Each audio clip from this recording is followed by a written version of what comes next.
Happy day everybody, my name is Jeremy and this is Barbecue Elementary. Today we're going to be trimming up this brisket the best way I know how, the Mighty Joe Yim way. So without any further ado, let's go.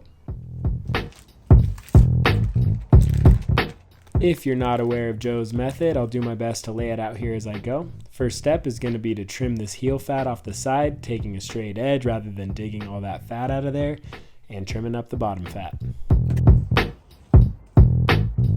With all this feathery fat on the bottom, you're trying to kind of clean up the surface, kind of reveal some of the fresh meat from underneath this kind of silvery surface, as well as take down this feathery fat.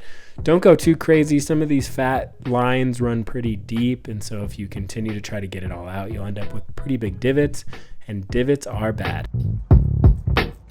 Now this step, you're going to cut off the mohawk. I start from the back and kind of round my knife up over this hump here and then take it all the way down over the flat. This is where a significant of your fat kind of comes off and where the beautiful shape that you like to see in pictures and on YouTube kind of starts to come together in this step.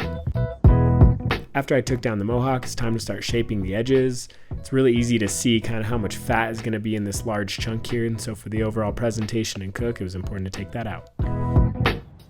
Now I run my knife kind of along the top of that a lot just to kind of see the final shape in my mind, but we're entering step 4 now, and that's shave down the top fat. Now I'm still a beginner, and so this part typically takes me the longest, and I do scalp this brisket a few times.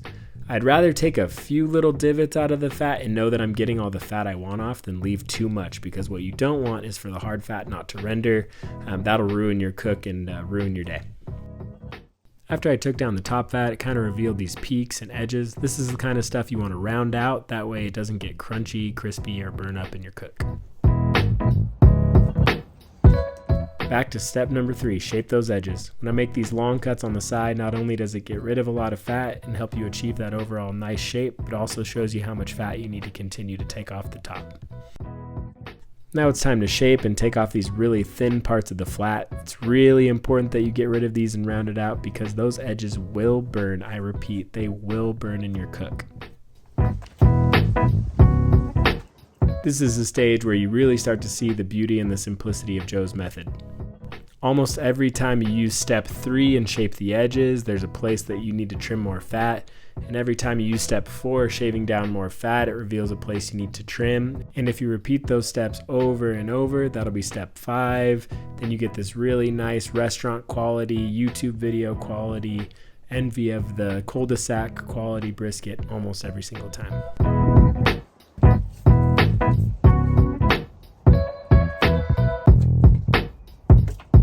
Lastly, I'm just going to make these little shaping cuts, round everything out, make it more aerodynamic, make it more beautiful. I mean, look at it. She's a beaut.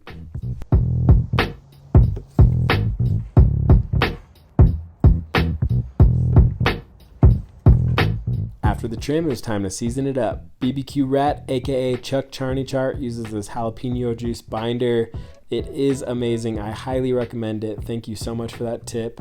Just use a little coarse black pepper, Lowry's seasoning salt like always, and she was almost good to go.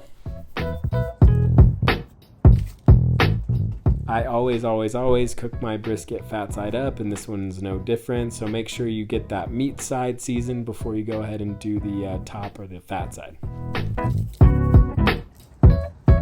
This is the first time I'm using cups to distribute my rub. I wouldn't recommend doing it, as it kind of makes these fine lines and makes it pretty hard to distribute the seasoning evenly. I ended up using this brisket to cook for a bunch of friends, so I didn't get the best big reveal photos or videos, go Avs. This is what it looked like on the smoker after a few hours. Look at that beaut. Thanks a million for tuning in. Make sure to like, follow, and subscribe to follow along on my learning journey through Barbecue Elementary.